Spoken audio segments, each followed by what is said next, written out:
On va commencer avec un exercice sur les poutres et sur les diagrammes effort tranchant, moment fléchissant. On va commencer avec cet exercice. Donc, nous avons cette poutre qui est là. D'accord? C'est une poutre bi-appuyée, deux appuis, avec un effort extérieur appliqué juste au centre de la poutre. Donc, on demande de calculer le diagramme de l'effort tranchant, T, et le moment fléchissant pour ce cas. Dans notre stratégie, comme d'habitude, nous avons un problème de flexion simple, c'est-à-dire nous avons l'effort tranchant et le moment fléchissant. Et dû à la présence de chargement, T et M varient suivant X, varient suivant la longueur de la poutre. Cette répartition, pour l'obtenir, on doit appliquer la méthode découpure. D'accord? Avant d'appliquer la méthode découpe, on doit toujours calculer les réactions aux appuis par le principe fondamental de la statique. Nous devons calculer, par exemple, RA et RB. C'est un cas symétrique, donc automatiquement, je vais obtenir RA égale 1 demi de P et RB égale 1 demi de P. C'est-à-dire, si on va faire l'application numérique, c'est 750 de part et d'autre. Très bien. Donc, on va réaliser deux coupes.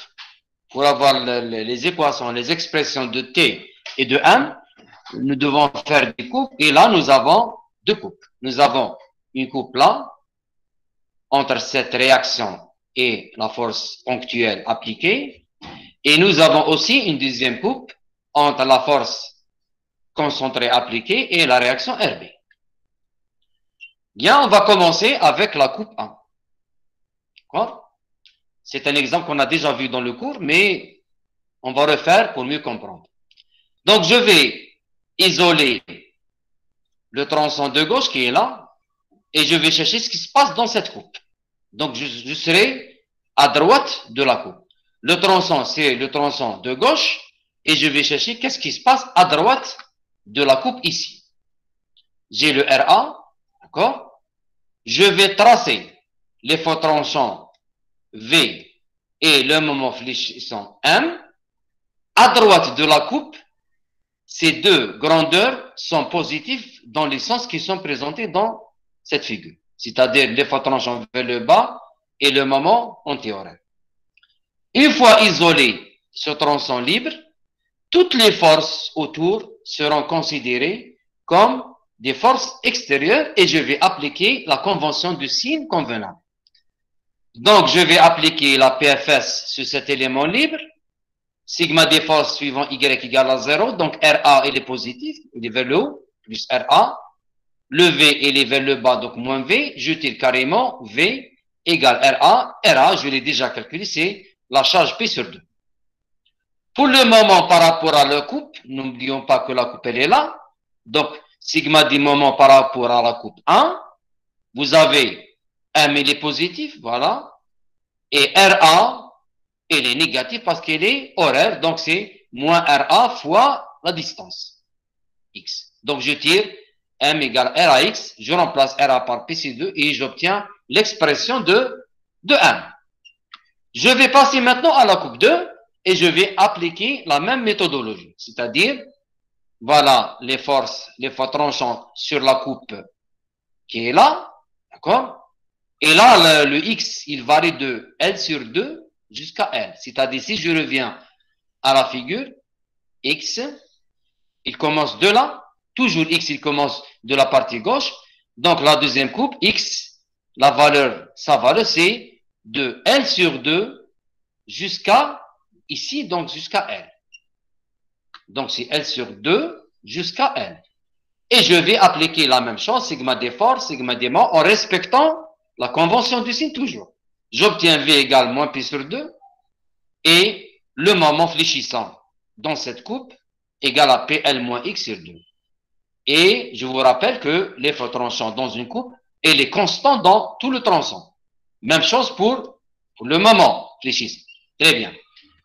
Donc, comme résultat, pour la première coupe, pour l'effort tranchant, j'ai obtenu des valeurs constante, c'est-à-dire que dans le cas d'une charge concentrée, une charge ponctuelle, l'effort tranchant, il est constant dans chaque tranche.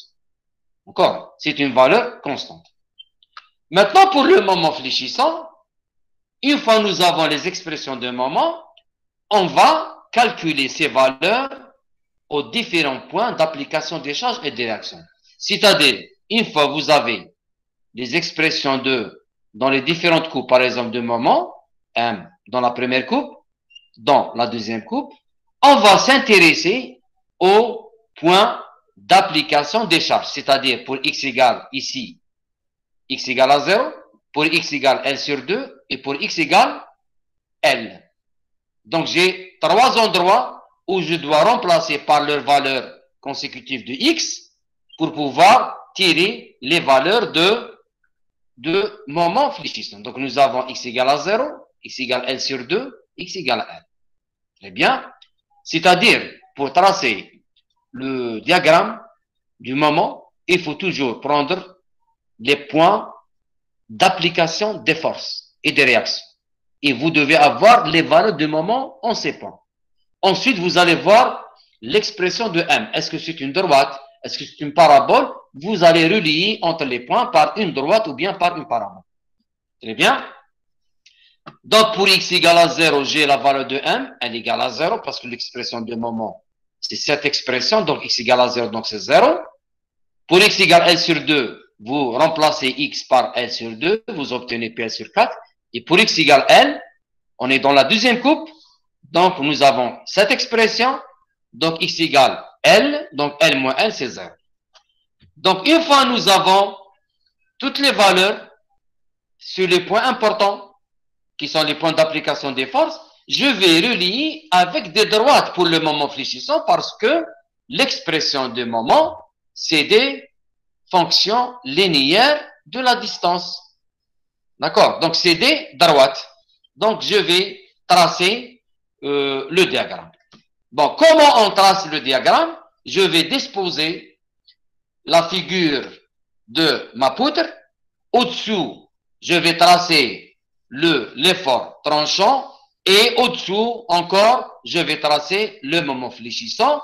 Et ne pas oublier de garder les mêmes distances. Par exemple, là, XL, il correspond à L de votre poutre. Il est là. Le 1,5 de L, il correspond à 1,5 de L. Il faut respecter, justement, l'échelle de votre schéma. D'accord? Nous allons tracer. Nous avons, dans la première coupe, nous avons trouvé V ou bien T. Je vous rappelle que V, dans certains livres, c'est l'effort tranchant. C'est T, hein? C'est la même chose. Nous avons trouvé dans la première coupe la valeur. On revient, si vous voulez, à la première coupe. Voilà. Coupe 1, on a trouvé l'effort tranchant égal à P sur 2, plus P sur 2. Je reviens au diagramme. Voilà. P sur 2, plus, il est au-dessus de l'axe X. D'accord? Il est constant dans tout le tronçon. N'oubliez pas que la coupe 1, elle est là, et son X, il varie de 0 à L sur 2. Et il est constant dans tout ce premier tronçon, entre les deux points d'application des deux forces. Donc, il est constant. Ensuite, dans la deuxième partie, la deuxième coupe, on a trouvé R, le V égale à moins P sur 2. Donc, il est négatif, il est au-dessous de l'axe X, il est là, et il est encore constant. Très bien.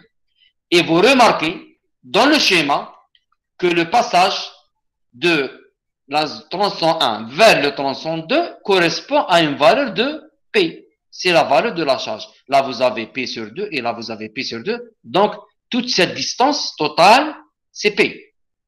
C'est la charge qui a été appliquée ici.